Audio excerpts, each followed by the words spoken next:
Do you ever feel like you've got everything in life figured out?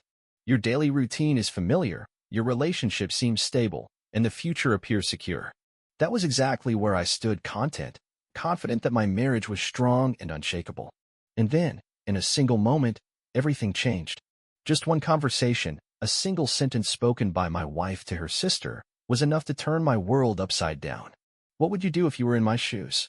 Let me take you through what happened, what I learned, the choices I had to make, and how that moment redefined my life in ways I never saw coming.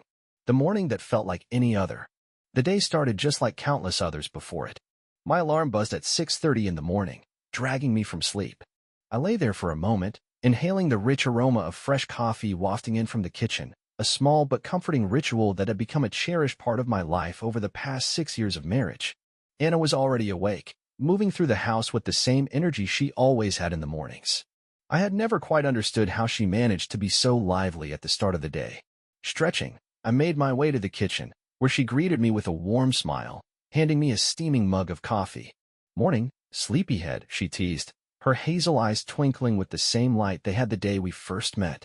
In moments like these, I truly believed our bond was unbreakable. Over breakfast, we talked about our plans for the day, nothing out of the ordinary.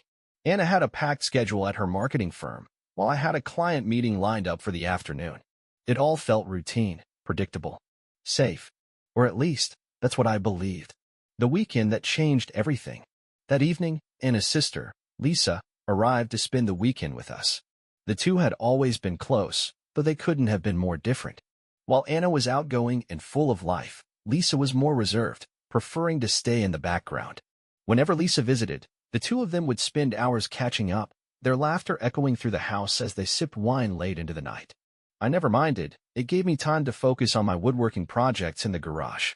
That night, as I passed through the living room to grab a drink from the kitchen, I saw them sitting together, laughing mid-conversation.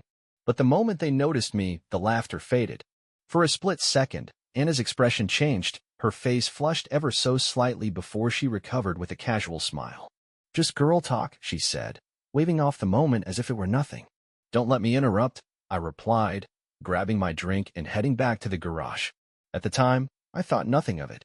But later, looking back, I would realize there had been something in her expression, something I should have noticed. The small signs I overlooked.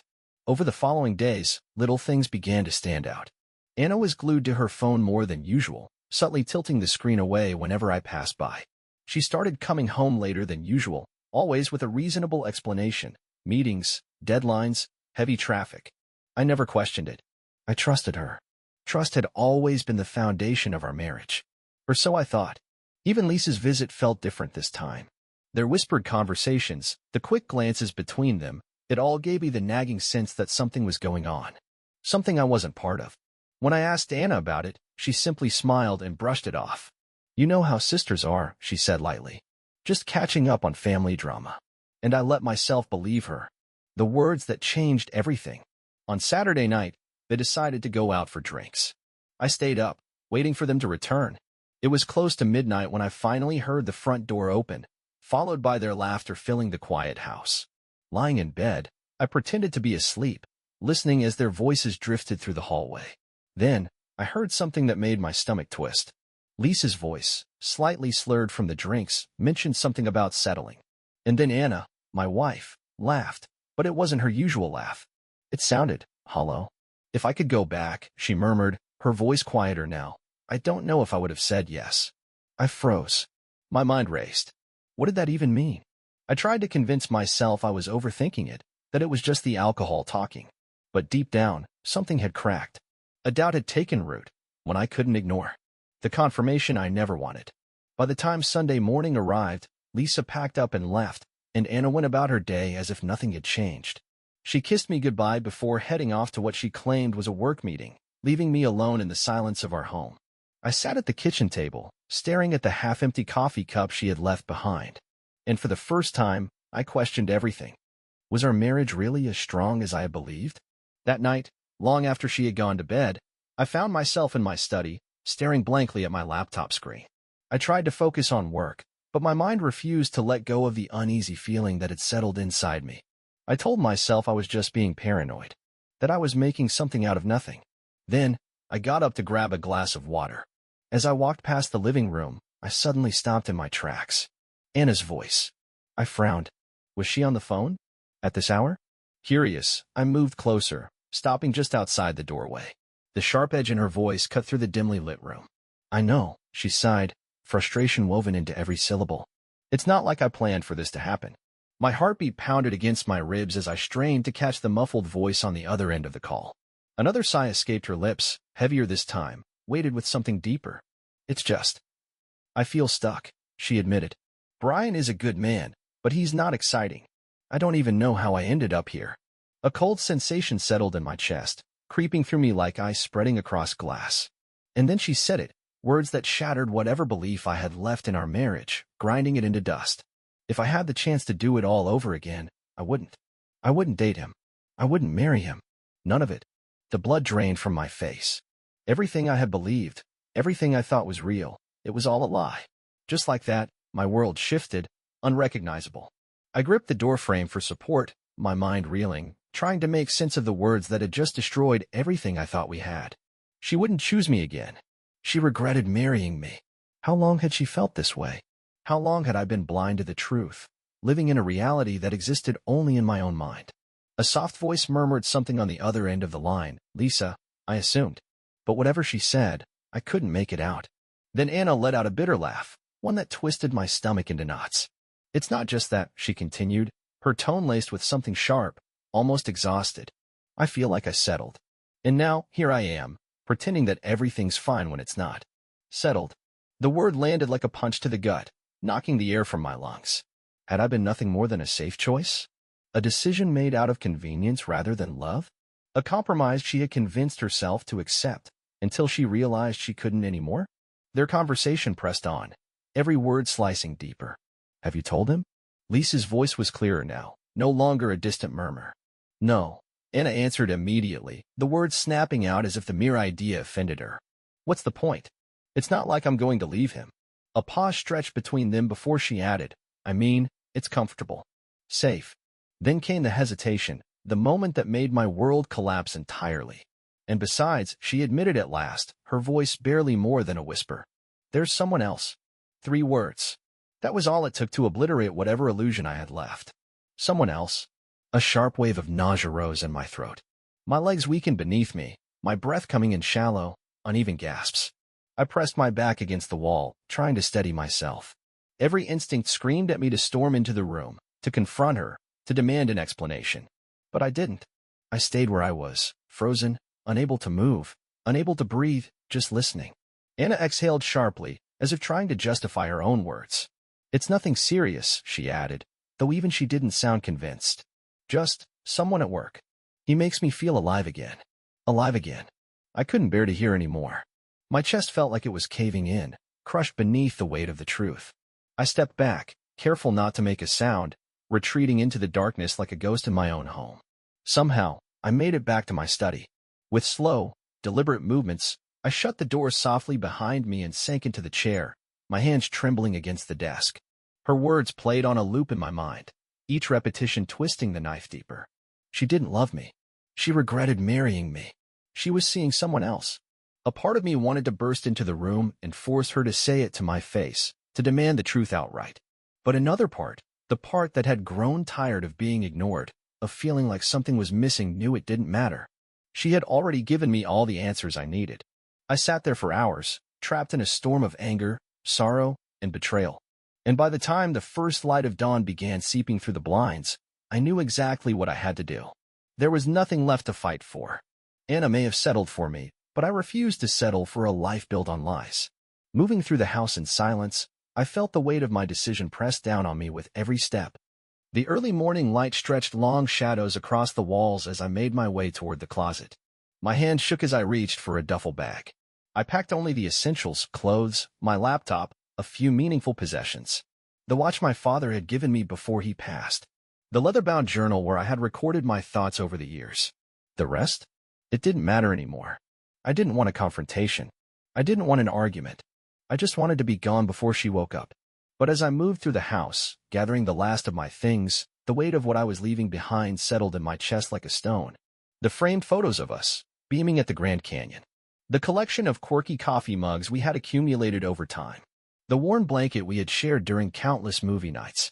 All of it belonged to a life I no longer had a place in. As I reached the nightstand, my eyes landed on a small wooden box.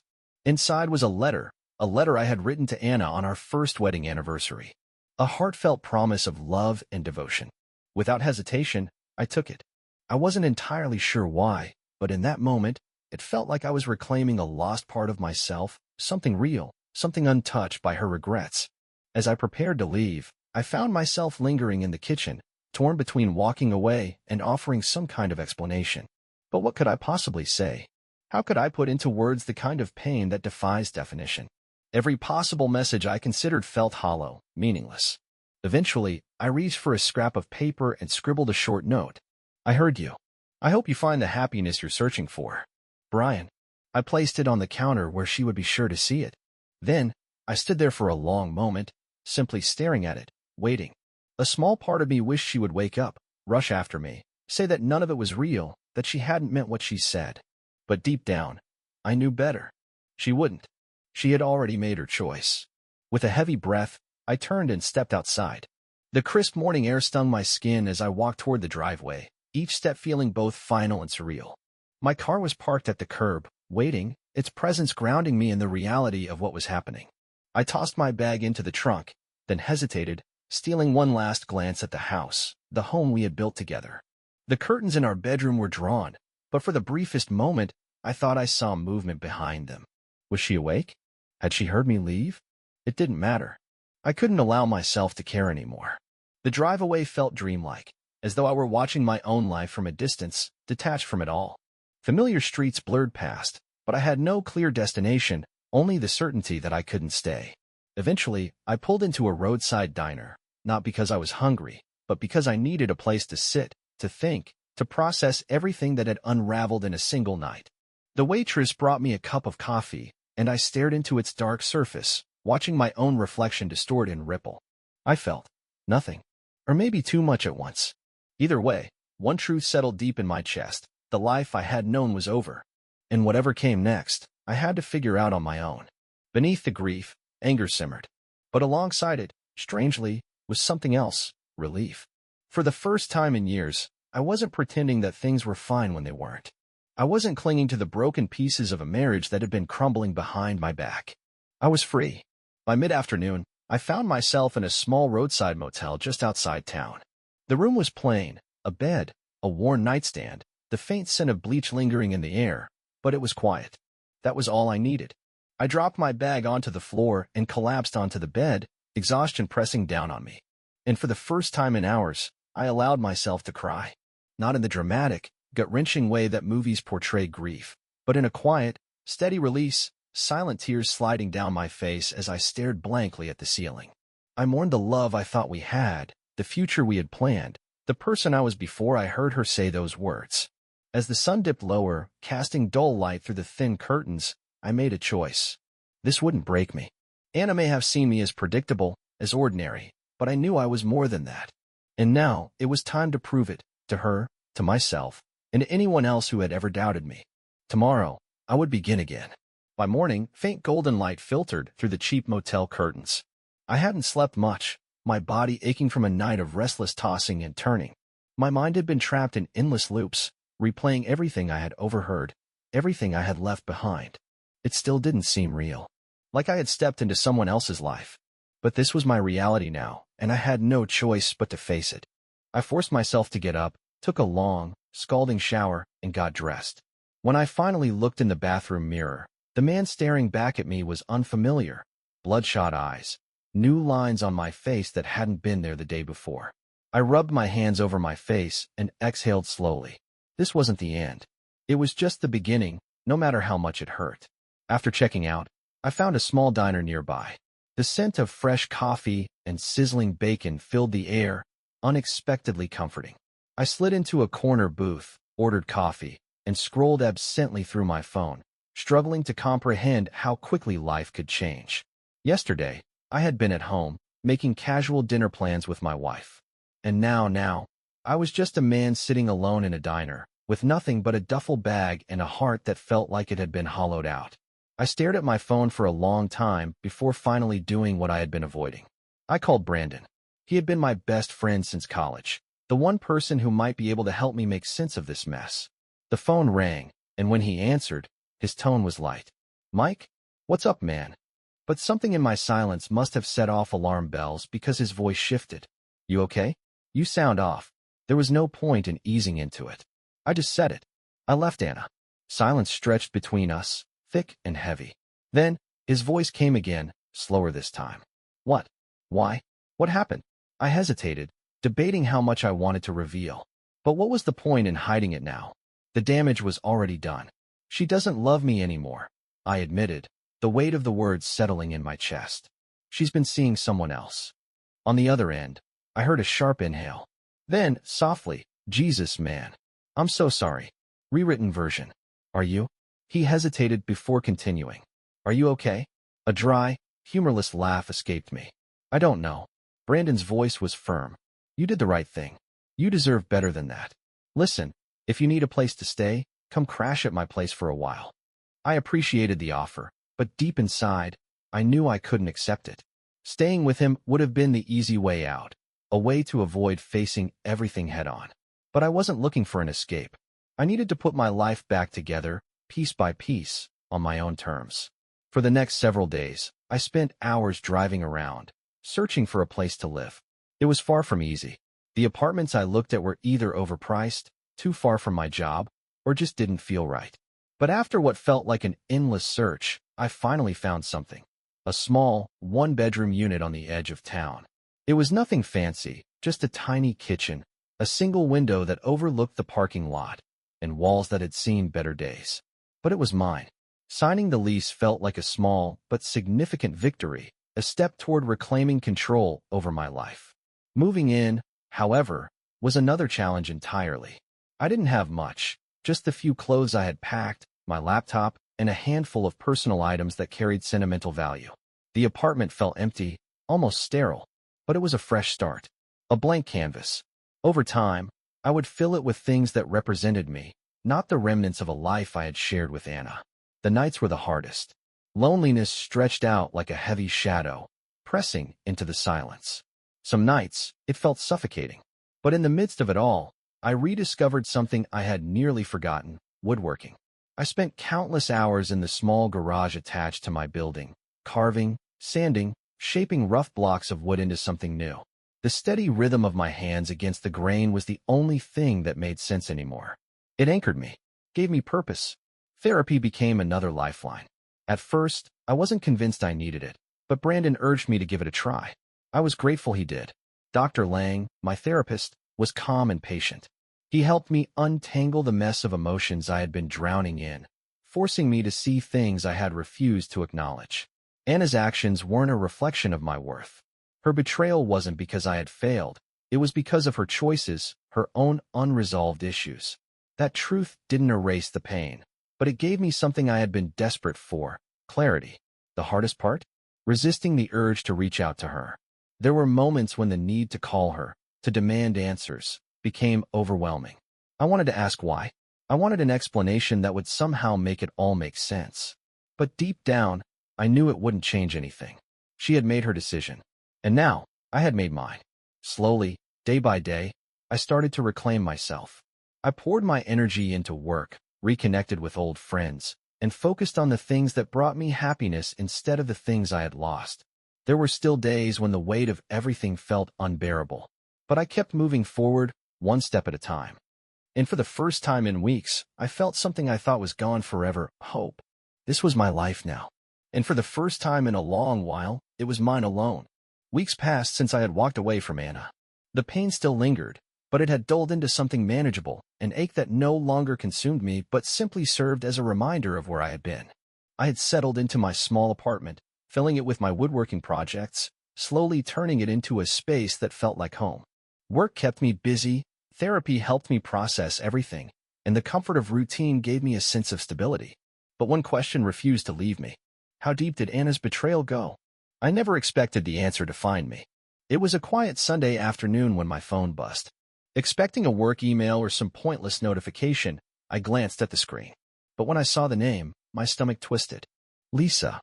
I hadn't spoken to her since the night I left. Seeing her name again stirred emotions I had tried to bury. Lisa. Hey Brian, can we meet? There's something you should know.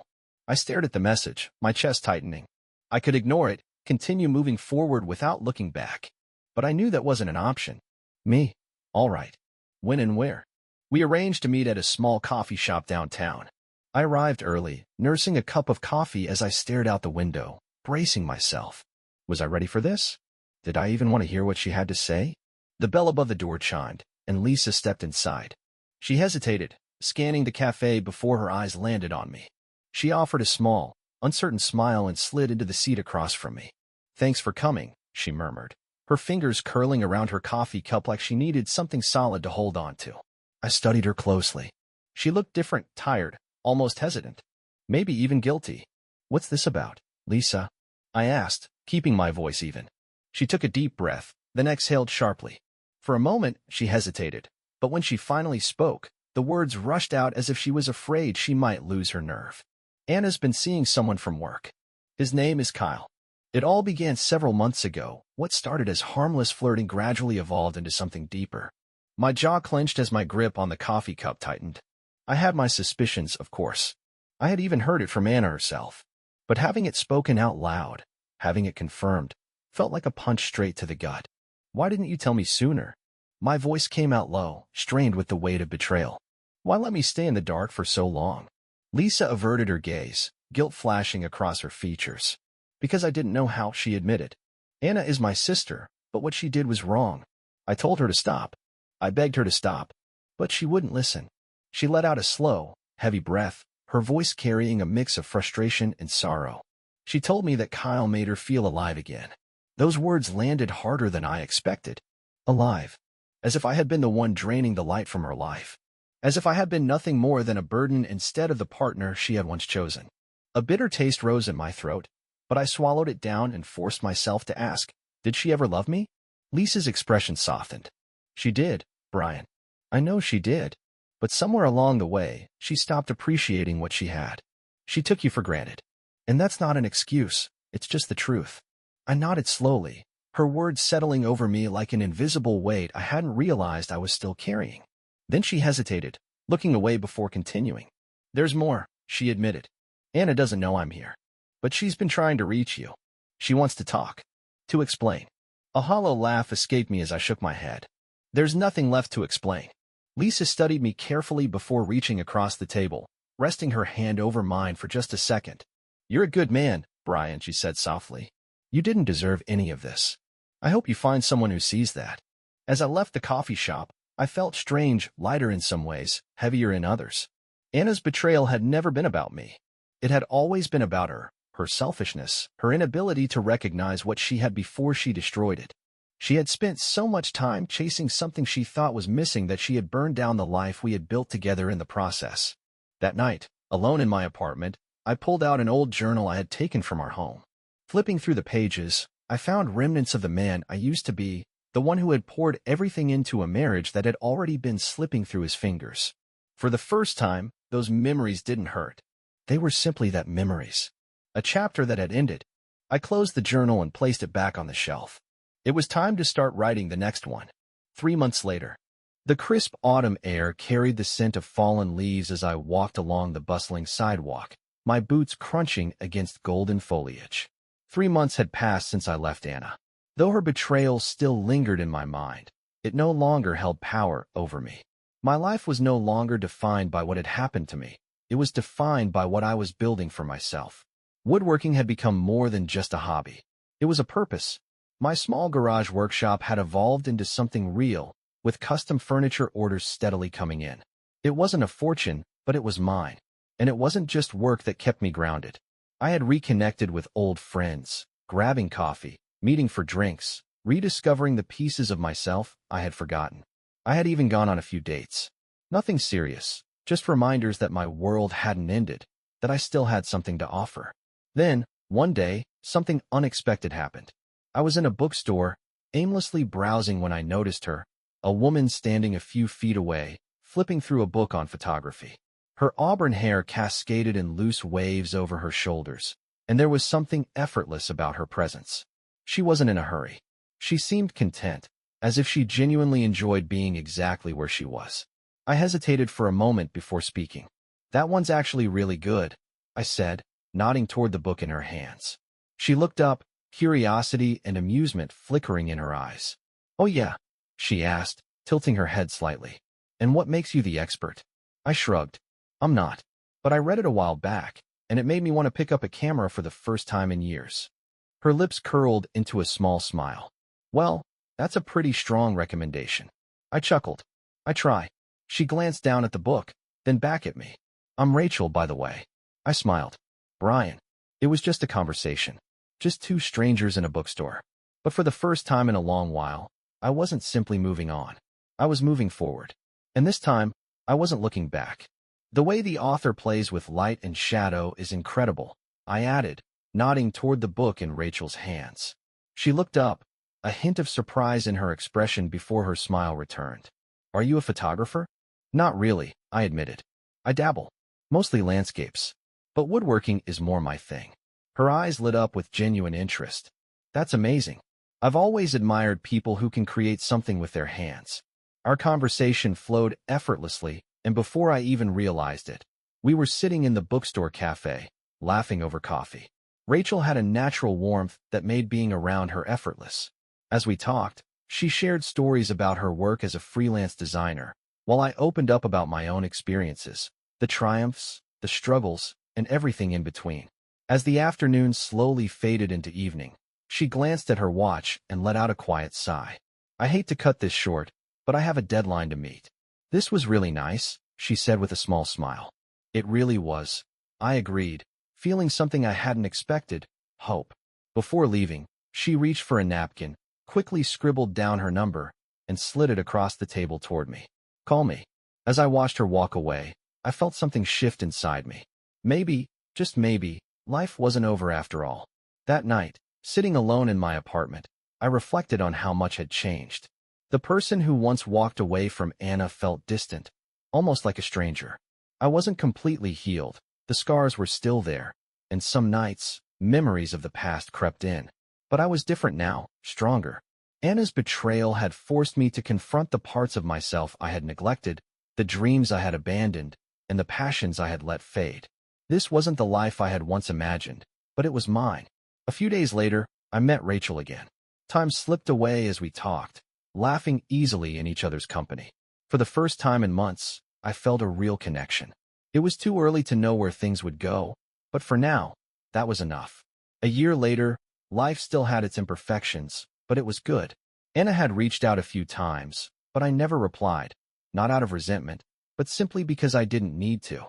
Forgiveness wasn't about her, it was about me.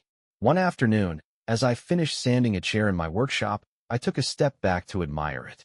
But as I looked at the smooth, refined wood, I realized it wasn't just the chair that had been shaped and strengthened, it was me. And for the first time in a long time, I felt whole. Subscribe and stay ahead of cheaters. And trust me, the next story makes this one look like a fairy tale.